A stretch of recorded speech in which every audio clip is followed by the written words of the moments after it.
Bonjour à tous, bienvenue sur CLB officiel. Aujourd'hui, je voudrais vous inviter à réfléchir avec moi sur un sujet qui fait parler dans le monde biblique. Un sujet qui touche aux géants, aux anges déchus, au livre d'Enoch et à l'un des passages les plus mystérieux de la Bible. Depuis des années, on nous a enseigné une chose. Les anges déchus seraient venus sur terre, ils auraient pris des femmes humaines et les enfants issus de ces unions seraient devenus les fameux géants qu'on a appelés les Néphilim.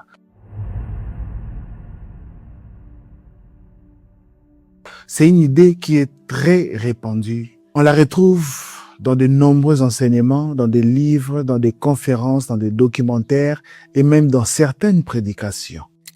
Mais une question mérite d'être posée. Est-ce réellement ce que dit le livre de la Genèse?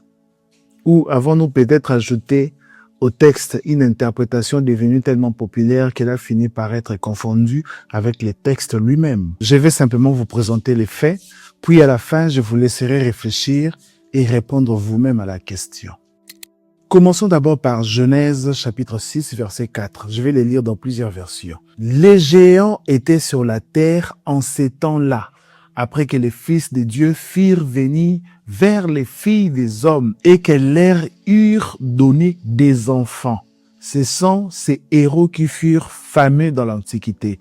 Ça, c'est la version Louis II.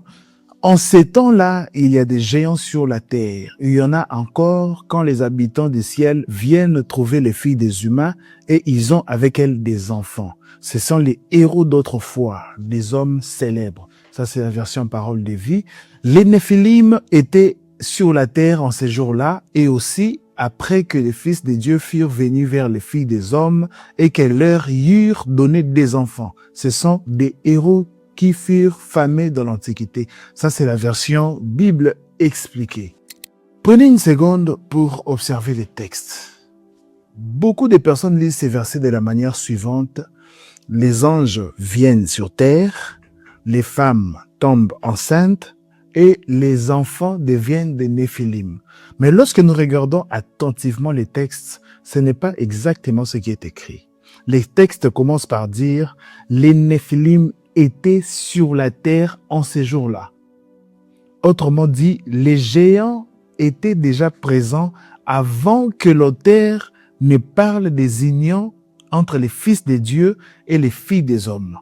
Puis le texte ajoute, les fils de Dieu vinrent vers les filles des hommes. Puis, elles leur donnèrent des enfants.